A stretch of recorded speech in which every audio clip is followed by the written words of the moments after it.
Well, ladies and gentlemen, we've got a new update here. Russia open to any Ukraine peace talks if Trump starts them. This is from Reuters. It came out today. Russia is open to negotiations on an end to the Ukraine war if initiated by U.S. President-elect Donald Trump, but any talks need to be based on realities of the Russian advances. They're basically saying that going into negotiations, we've already got this land because there's people in the United States, a lot of liberals, that land that Russia is currently occupying. And something I realized yesterday was that Russia has actually annexed territories in Ukraine that they don't fully control yet. But there are Americans that don't view that as Russia's land, even though Russia is currently occupying it, I guess you could say, under government administration, that territory that they currently have in Ukraine, connecting it to Crimea. But this is very interesting. Donald Trump potentially opening the door for negotiations. Trump has repeatedly criticized the scale of the Western aid to Kiev and has promised to end the conflict swiftly without explaining how. Well, yeah, you don't want to tell people, you don't want to play your hand too soon, especially you'll lose all your leverage. So obviously it's smart for Trump not to do that. But there have been rumors, and I covered a video of Trump potentially enacting some type of demilitarization zone in between Ukraine and Russia. Now, yesterday I got a chance to really study this war. And when it comes to a resolution, you're going to get all the snap, if it happens, that is, you're going to get all the snap, oh, Trump appeased Putin, Ukraine won, Russia won, this, that, and the other. Really, neither of these countries, if there is a peace deal, are going to win. And that's kind of how peace deals go, because both countries have to give up stuff. Now, if Ukraine and Russia agree to a peace deal, my guess is that Russia will, because right now, I know people aren't going to like this, right now Russia does have the leverage. They have a bigger military. The United States does not want to get into a war. It's the craziest thing about Russia is the reason they have the leverage is because, I'm not saying they don't care about going to war, but it seems like they're a lot more prone, as we've seen them invade a country, to a war than the United States. So you're automatically almost going to have leverage over another country if they don't want to go to war. The United States, they don't want this war expanding. They want it shut down. They want it done. But Russia is fine with it. So it's almost like Russia, they can just say, we're going to continue our war. We're going to keep collapsing and moving west into Ukraine if there is no peace deal. And at that point, that becomes more of a decision for the European countries, because the sentiment around Donald Trump, and this is why a lot of European countries, there's two ways to look at it. The one way, and I saw people in Europe talking about this, is some of them are happy that Trump is coming in because it's going to force them to rely on their own countries rather than just rely on the United States and the gravy train that comes with it from liberals. But the other point is, obviously, it's a big problem if Donald Trump gets in for a lot of these European countries, because the gravy train to Ukraine stops. The United States is footing most of that bill because our GDP is so much higher than all the other European countries. It becomes a big problem. They're going to have to put up more. Trump already bullied a lot of the NATO countries back in his first term to pay more. And some of the people that supported that, even in Europe, because they're like, listen, we cannot keep relying on the United States to fund a war that's not even on their own continent. It doesn't make sense. So there's a lot going on here. But when it comes to a potential peace agreement, Russia's going to have issues with it and Ukraine's going to have issues with it. Now, Trump's proposal, if that actually is his proposal, the demilitarization zone with NATO troops, I don't know why Russia would agree to something like that. Russia is undoubtedly going to want, and the rumors around 20 years, a 20-year deal where Ukraine cannot join NATO. And honestly, why would we want Ukraine to join NATO anyways if it leads to escalation? And that's become almost the problem with NATO, is all these smaller countries joining the agreement. The reason Russia would feel threatened by that is because once you join NATO, you are tethered to the United States. And if you're on the border, it's a big issue. And obviously, this also has to do with Russia wanting land. Let's not kid ourselves here. What happened with the USSR, the fall in 91, losing all that land, a lot of the Russians view Ukraine as part of Russia. So a lot of them don't even think they're doing anything wrong. I'm just telling you their point of view. So I think when it comes to this deal, Ukraine obviously doesn't want to lose any land. When you're going into negotiations, like this tells me right here, Russia is open to negotiations to end the war if initiated by Trump. But the talks need to be based off of the realities of the Russia advances. So they're basically saying, we already have this land And again, I believe they've annexed areas that they don't fully control yet. Or maybe they do control them now because they have advanced a little bit west over the past like 4 or 5 months. It's very, very slow moving. It's like World War I type advancements with Russia right now. It's a complete standstill, but Russia's just so much more powerful than Ukraine. And if there's no NATO, if NATO's not going to step in, they're going to squash Ukraine eventually. So now NATO has to make a decision. Do we want to keep funding this, and then eventually get involved? And Russia, their leverage is, NATO, you're not going to get involved in this. You're not going to go to World War III over Ukraine.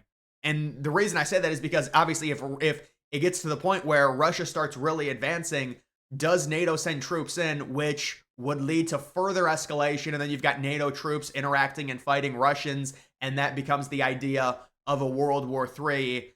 But like, I don't even know who Russia has right now. You could argue, well, it'd be Russia, China, North Korea, Iraq, but even that, I don't know. We'll have to see what happens with China and Taiwan.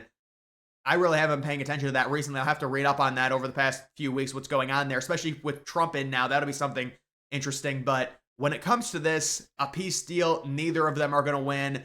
There's not, even if you do a peace deal, and this is the liberal argument, but liberals don't have an answer. That's the problem. Liberals will say, well, if you do a peace deal, they're just going to reinvade. They're just going to rearm themselves and reinvade. Like, because that border is still going to be, you're doing a border with Russia and Ukraine. Russia just invaded Ukraine, so you're going to give them another border. That's why there needs to be some type of zone there with troops. I'm guessing, whether they think it's NATO troops or whoever, there needs to be some type of zone in between Russia and Ukraine. Otherwise, if it's just the border, you're really trusting Russia to not reinvade Ukraine. That's the liberal argument. The problem with that is, what do you suggest happens here? Are we just going to keep funding Ukraine and never end money supply and hope the Russians get so dejected that they agree to an unfavorable peace deal? I mean, there are people that think Ukraine shouldn't give up any land. Is that very realistic at this point? Unless you really want to beckon in World War III with a massive NATO offensive in eastern Ukraine to get that land back, it's just not going to happen. I mean, they're trying to drain their resources. I understand that, but you're comparing Ukraine to Russia, and with NATO being the sugar daddy to Ukraine, it's only making Russia more angry. And I'm not saying what Russia is doing is right. It's not about appeasement. But I mean, you could argue in 2014, Obama appeased Russia. They annexed Crimea in 2014 under Obama. Do people not understand that? It's a very complex situation. The idea that we can just keep sending them money, well, eventually they're going to lose. And then what? They're losing men. They've got way less men than Russia, and Russia is pushing more west. And so it becomes an issue. If you could get some type of peace agreement with the demilitarized zone in between both of the countries, you could at least allow a rearmament period, I guess, for Russia, but also for Ukraine. And maybe that could potentially stop the advance. Listen, there's only so much you can do with a situation like this. If Russia decides that they want all of their land back, the land that they had during the Soviet Union, then it's going to be a huge problem, and you're going to have to deal with that, and there's going to be significant fighting, and hopefully that doesn't end up happening. That's just the reality. We don't know what really Russia wants right now. But in terms of this battle that's sequestered in between two countries, and the fighting is all happening right now mainly in Ukraine, although Ukraine does have one little area in Russia. This is a situation where if you do a peace deal, neither of the countries are going to win, and the peace deal is going to be ended if Trump ends up doing the peace deal, as a lot of people in the United States saying Trump appeased Putin, and that Russia will just reinvade, even if there is a demilitarized zone in between the countries, that Russia will just rearm and reinvade. Well, you know what? Ukraine also has to rearm as well, but Russia is so much more powerful than Ukraine. The only reason Ukraine is standing right now is because of NATO help, and really the United States help, because the United States has to contribute by far the most in terms of support for Ukraine, because their GDP is so much bigger than all the other European countries combined. So that's going to lead to more resentment. I'm not saying, oh, what Russia is doing is good. I mean, they're the ones that invaded a country. But again, this is like we're Americans. We've only gained land, right? We haven't lost any land. Imagine if we had something happen in 1991. I'm not trying to sympathize with them, but imagine we had something happen to where we had to give up Alaska to Russia. I mean, I think with the natural resources in Alaska, we would want that back. We would want to try and get that back. Let's be honest.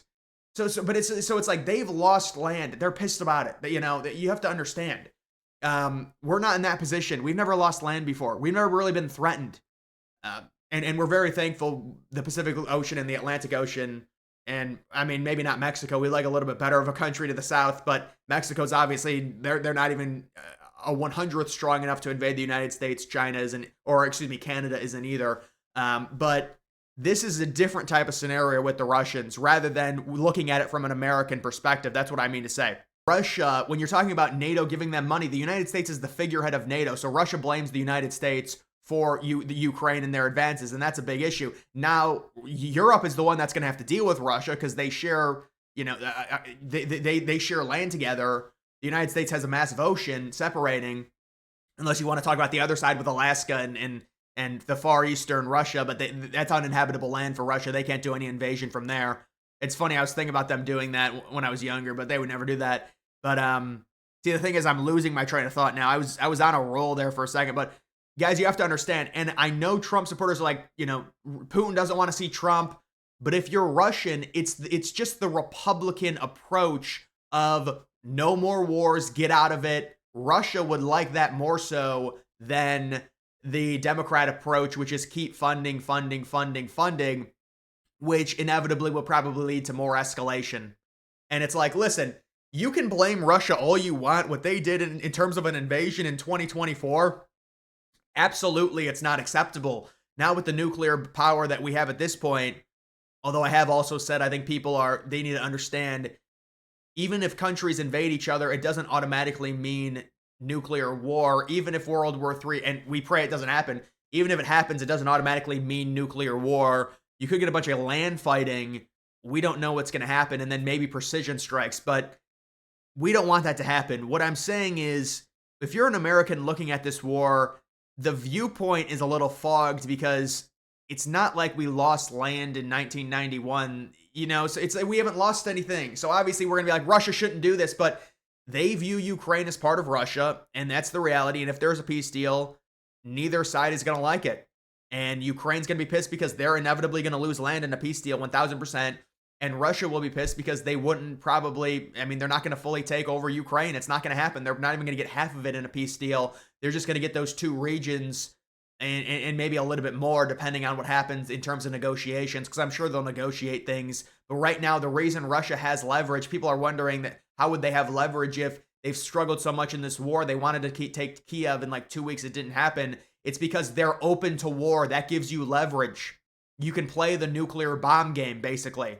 Like, oh, are you going to flinch? They're the ones fighting. The United States does not want to fight. The United States does not want escalation. So they can kind of dictate terms. If you don't want escalation, you need to give us X, Y, and Z. That's the reason that they would have leverage in this. And also they're going to have leverage because they're stronger than Ukraine, even with NATO funding Ukraine.